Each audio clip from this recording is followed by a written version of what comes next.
Stop trying to fix the world. It is why your manifestations stall. You are not meant to manage the shadow. You are meant to occupy the state until the shadow obeys. The mistake begins when a sacred instruction is taken one step too far. No one to change but self was never meant to dissolve the reality of others, yet this is exactly how it is being used. What was meant as liberation has quietly turned into isolation. What was meant to return power inward has been twisted into a form of spiritual solipsism, the idea that no one else is real, that people are puppets, projections, or empty vessels acting out your assumptions. This distortion feels clever at first, even intoxicating, because it promises absolute control, but it is not freedom. It is strain masquerading as mastery. Neville Goddard was unmistakably clear about this point, even though many gloss over it. He warned explicitly to forget influence, not because imagination lacks power, but because control is not creation. Influence keeps attention fixed on the external, even when dressed in spiritual language.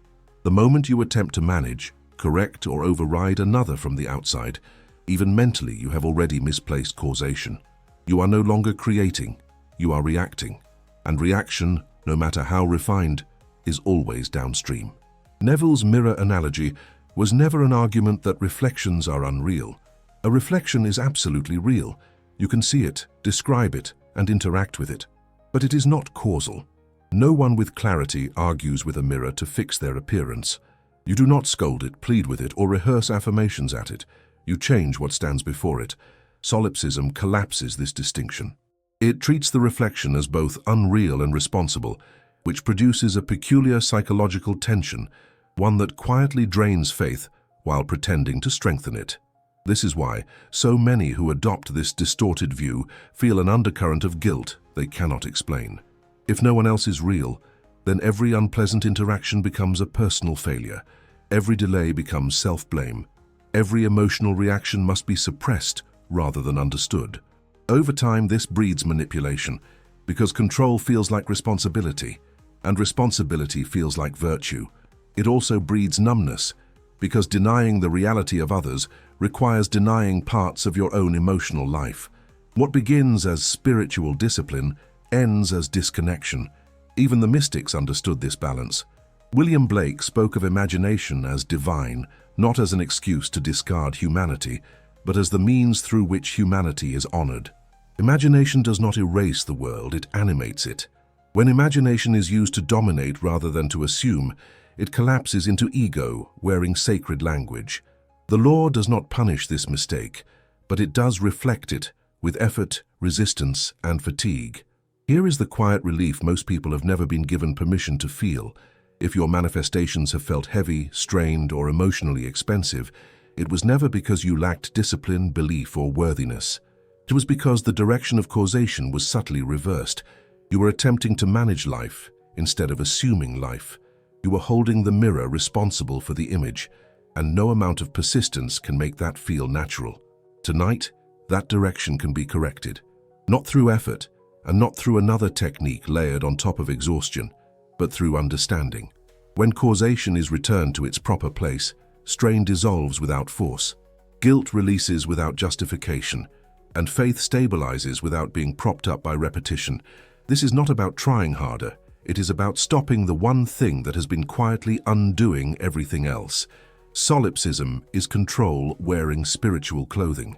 There is a moment where spiritual language stops liberating and starts disguising something far older and heavier, the need to control outcomes. Solipsism does not usually announce itself as arrogance or domination.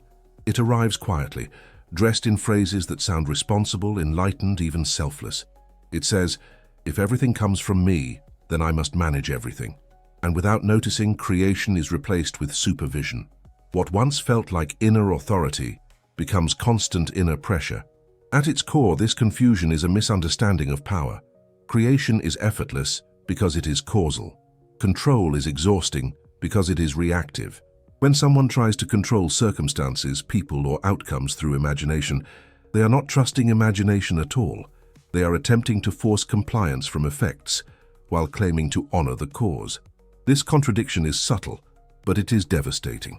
It produces a constant sense that something must be monitored, corrected, or maintained, as though reality were fragile and liable to collapse without vigilance. The image that reveals this most clearly is trying to puppeteer shadows while ignoring the light source. Shadows move only because light moves. They have no independence, no memory, no resistance. Yet solipsism convinces the mind that if it can just tug the shadows precisely enough, the scene will finally arrange itself. This is why manifestation begins to feel like mental labor rather than natural expression. Attention is fixed on appearances instead of assumptions, on effects instead of identity. This is also why manipulation always feels heavy, even when it is done silently. The mind may insist that it is imagining lovingly or assuming responsibly, but the body knows the truth. There is tension, vigilance, and a subtle fear of losing control. The individual becomes hyper-aware of reactions, responses, and timing, not because they are aligned, but because they are guarding an outcome. Creation never requires guarding. Only insecurity does. What makes this trap especially deceptive is that it often develops after someone has tasted real success with the law. Early results create confidence, and confidence quietly mutates into ownership over outcomes. The imagination shifts from being a place of assumption to a control panel. Instead of resting in an inner decision, the person begins to watch the world for confirmation, correction, or compliance. The law is no longer trusted to operate. It is monitored like a machine that might fail without supervision. This is the hidden reason so many feel that their manifestations work at first and then stop. Nothing has stopped. The direction has changed. Creation has been replaced with management. Faith has been replaced with effort. And effort, no matter how spiritual its language, always signals that causation is being sought in the wrong place. The heaviness people complain about is not a punishment or a test. It is simply the feeling of trying to move shadows instead of standing in the light. The phrase, "forget influence," sounds simple until it is actually understood, and that is where most interpretations quietly derail. It is often treated as a poetic suggestion, a gentle reminder not to interfere too much, but that reading strips the statement of its precision. When Neville used those words, he was not advising restraint. He was relocating causation entirely. Influence implies direction outward. Forgetting it means recognizing that outward direction was never operative to begin with. Neville Goddard did not teach imagination as a tool for persuading life. He taught it as the source from which life proceeds. The moment influence enters the picture, imagination is demoted from cause to tactic. It becomes something you use on the world, rather than something you are in relation to it. This is why so many feel as though they are constantly holding their assumptions in place. They are not assuming, they are attempting to maintain an effect through attention. The analogy that makes this unmistakable is the screen and the projector. You do not shout at the screen to change the movie. You do not argue with the characters, repeat lines at them, or demand a different ending. All of that activity would be absurd. Yet this is exactly how influence operates at the imaginal level. It keeps awareness fixed on what is already playing, hoping persistence will somehow rewrite the scene. The projector, meanwhile, remains untouched. Relocating causation back to the projector changes the entire emotional posture of manifestation. There is no longer a sense of negotiation with reality, no feeling that something must be convinced or overridden. The inner act is performed once clearly, and then attention naturally releases. This is not detachment as discipline, it is detachment as consequence. When causation is properly placed, there is nothing left to manage. This is also where persistence is often misunderstood. Persistence was never about repeatedly influencing the same scene until it yields. That would still be reaction. Persistence refers to remaining loyal to an inner conclusion, not to an external effort. When influence is forgotten, persistence becomes passive in appearance but absolute in effect. There is no strain because there is no opposition being fought. The world is not something to be corrected. It is something that rearranges itself. Many people believe they are persisting when, in truth, they are hovering. They revisit scenes, repeat affirmations, and mentally check circumstances, not because the assumption is unstable, but because influence has replaced faith. The inner decision was never sealed, so attention keeps circling back to appearances. Forgetting influence breaks this loop. It closes the inner act and allows life to move without interference. When causation is truly relocated, something unexpected happens. effort collapses on its own. Not because effort is forbidden, but because it becomes unnecessary. The individual stops trying to aim imagination at people, events, or timing, and instead rests in the identity from which those things emerge. This is not withdrawal from life. It is alignment with the only point from which life can actually be changed. There is a subtle fracture that occurs when the mind accepts the idea that people are unreal while still trying to live among them. On the surface, this belief may seem empowering, even protective, but underneath it creates a constant emotional contradiction. The law does not operate in abstraction. It operates through lived states. When a person denies the reality of others while continuing to respond to them emotionally, faith begins to erode from the inside, not because the law has failed, but because the inner world has been split against itself. The core issue here is emotional dissonance. You cannot authentically feel love, trust, relief, or fulfillment towards something you insist is unreal. The psyche resists that contradiction.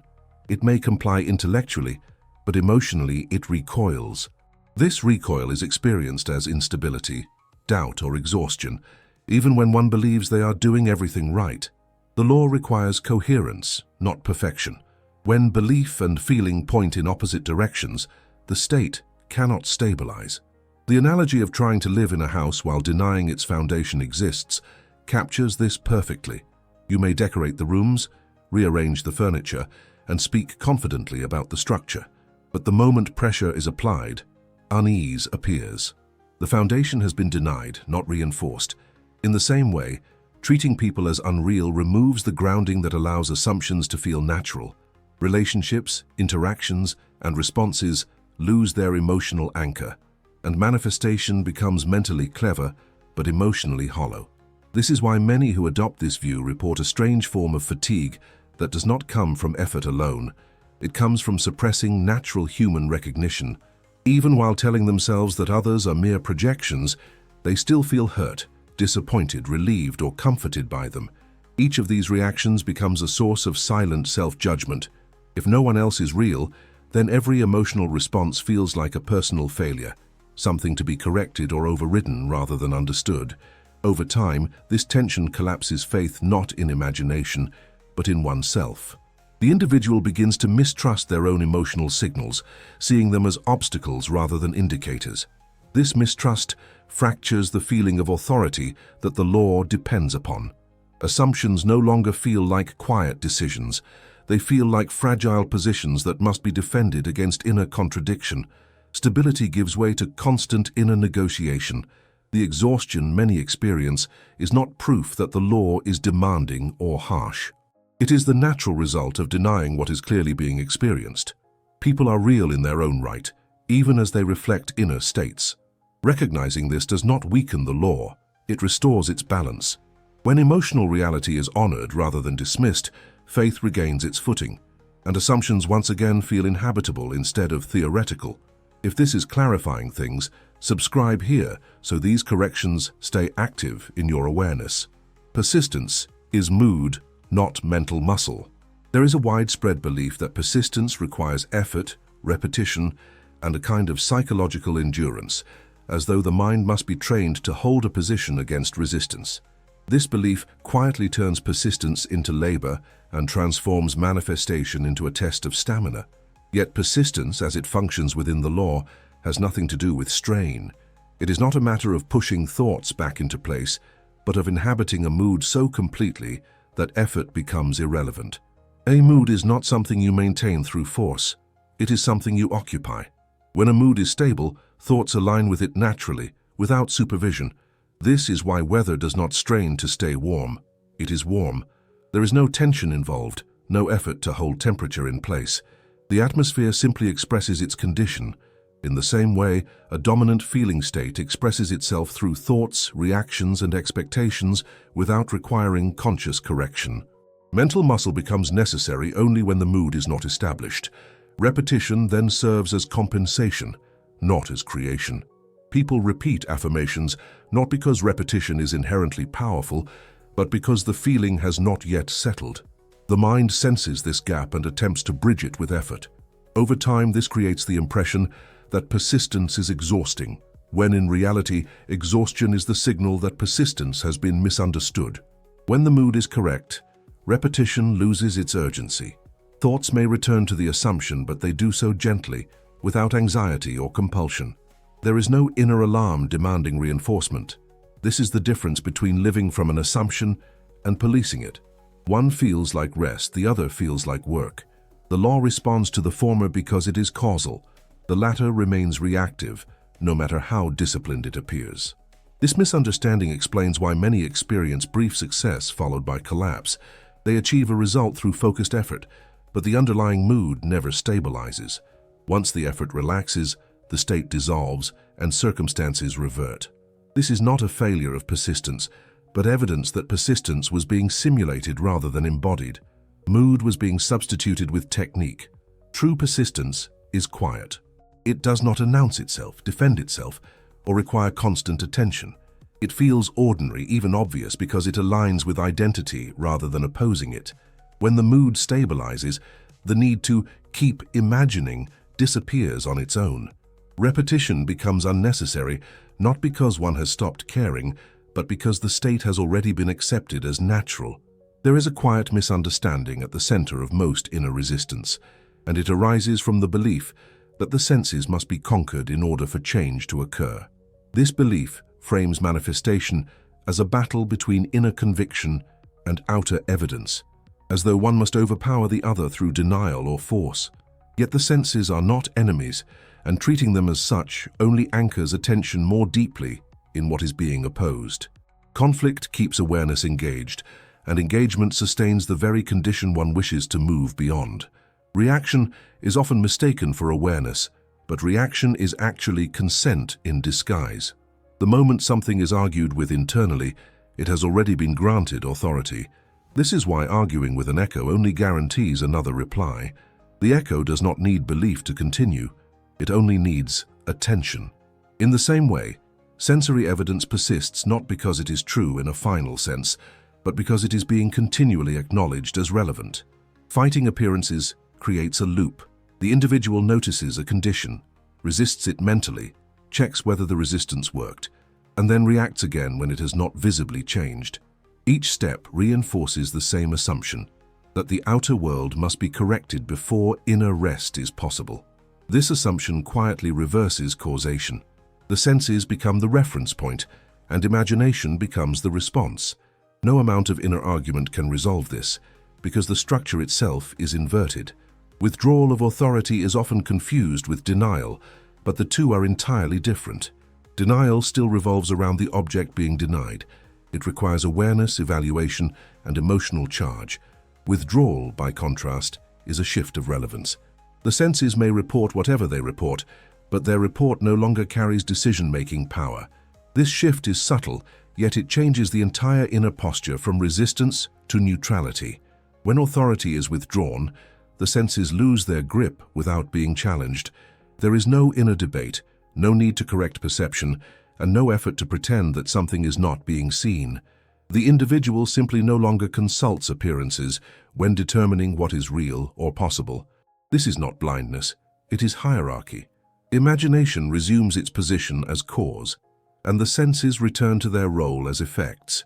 The reason so many feel stuck is not because the senses are persuasive, but because they are being treated as judges. As long as appearances are asked for confirmation or permission, movement feels slow and conditional. When that authority is quietly removed, movement becomes natural again. Nothing needs to be fought. The loop breaks on its own when attention is no longer fed into it. Letting go is the Sabbath, not forgetting. Letting go is one of the most misunderstood ideas in the entire body of this teaching, largely because it is described in language that suggests loss, neglect, or disengagement. Many believe that to let go means to stop caring, to forget the desire, or to distract the mind until interest fades. But this interpretation turns letting go into another form of effort, another task to perform correctly. In truth, letting go has nothing to do with forgetting. It has everything to do with completion. The Sabbath is not a break taken in the middle of work. It is the rest that follows certainty. When the inner act is finished, rest is not chosen, it arrives. This is why the analogy of baking is so precise. You stop stirring once the cake is in the oven. not because stirring is bad, but because stirring has fulfilled its function. Continuing would not improve the outcome, it would ruin it. In the same way, continued inner activity after an assumption is sealed only reopens what was already complete. Forgetting is often used as a strategy to force rest, but it never works for long. The mind cannot genuinely forget something it still doubts. Forgetting requires confidence, not distraction. When doubt remains, attention keeps circling back, checking whether something has changed, whether progress is visible, whether the inner work took. This is not attachment to the desire, it is attachment to uncertainty. The mind is not holding on to the wish, but to the question mark. The Sabbath occurs when that question mark dissolves. There is no dramatic shift, no emotional high, and no sense of triumph. There is simply a quiet finality, a feeling that the matter has been settled inwardly. From this state, thoughts about the desire may still arise, but they carry no urgency. They feel neutral, even obvious, because the outcome is no longer being negotiated. The inner conversation has ended. This is why so many attempt to let go and feel frustrated when they cannot. They are trying to rest without having completed the inner act. Rest cannot be simulated. It emerges naturally once the assumption feels true enough to stand on its own.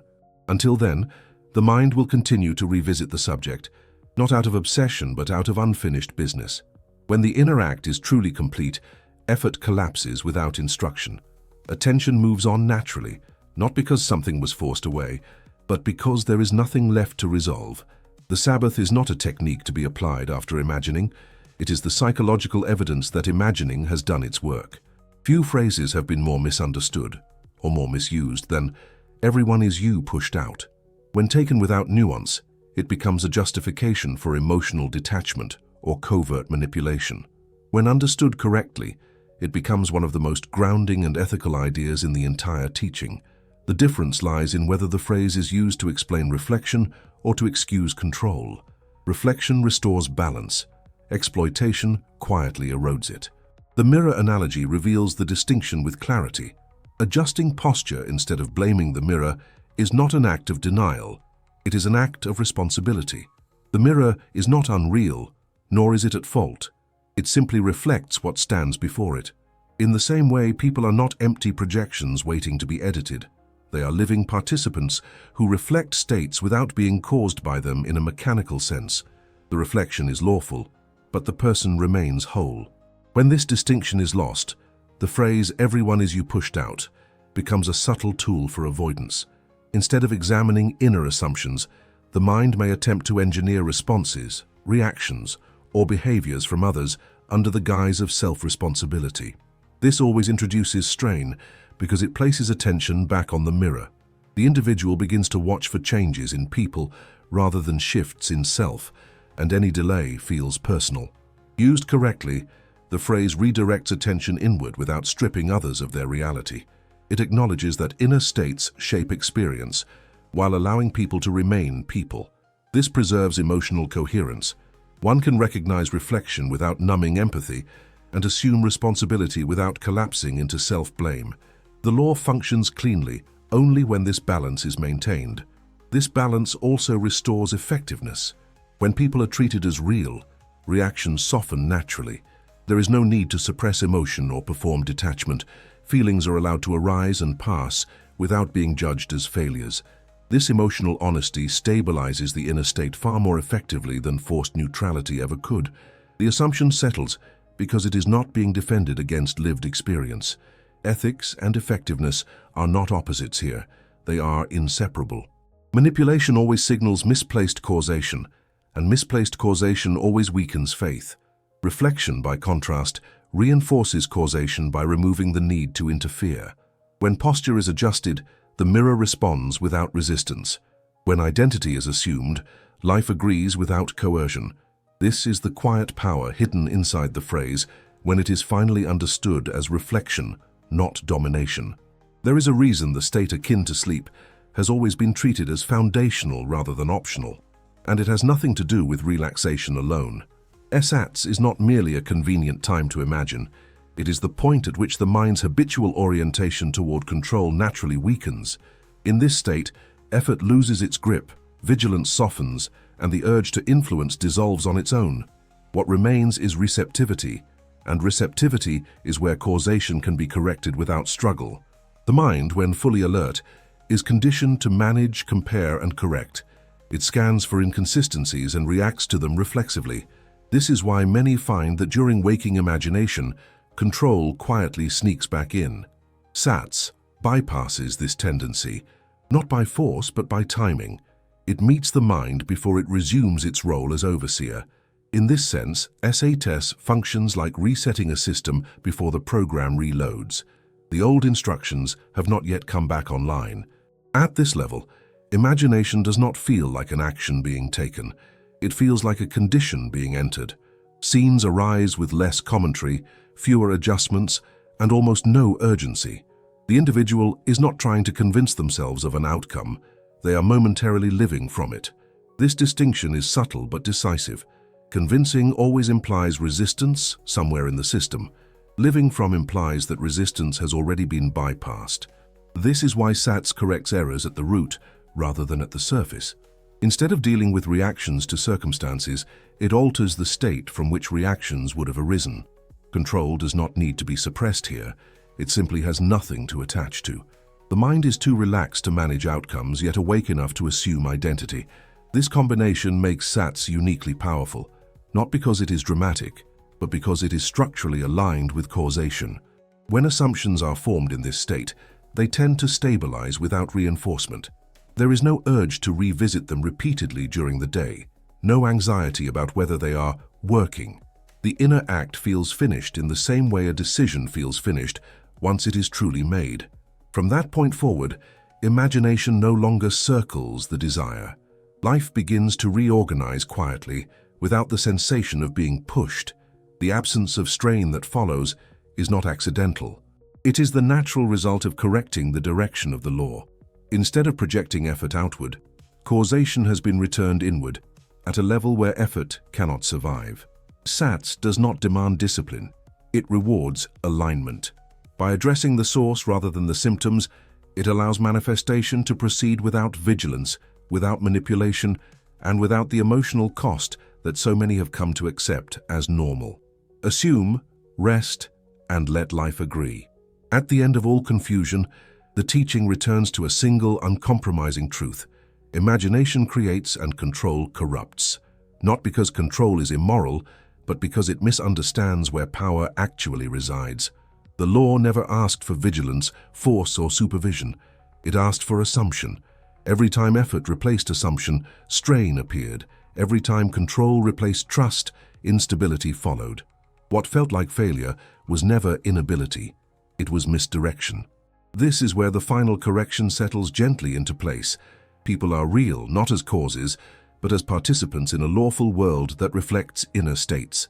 Blame is unnecessary because blame still looks outward. Responsibility, in its true form, is quieter than that. It rests in identity, not in reaction. When people are allowed their reality, emotional coherence returns. When imagination is allowed its role as cause, effort dissolves. The system rebalances without force. This understanding aligns perfectly with what thinkers across generations have observed. James Allen did not speak of coercing life into obedience, but of inner states reshaping experience naturally, without conflict. Life reforms because the source has changed, not because the surface was pressured. When the inner condition is assumed fully, the outer world follows without needing instruction. The instability that so many struggled with was never evidence of weakness or inconsistency. It was the result of asking imagination to do the wrong job. Once imagination is relieved of influence and returned to assumption, the nervous system settles. Faith stops wobbling because it is no longer being tested against appearances. The mind stops circling because the decision has already been made. This is why the resolution is so simple it almost feels anticlimactic. Assume the end inwardly where causation belongs. Allow the inner act to feel complete. And when that quiet finality arrives, rest follows on its own. Life does not need to be managed once the state has been accepted. Agreement happens without effort. Persistence, in its truest sense, is not holding on. It is remaining where you have already arrived until it feels finished. And when it feels done, there is nothing left to protect, repeat, or enforce. The law has already moved. Let it be done.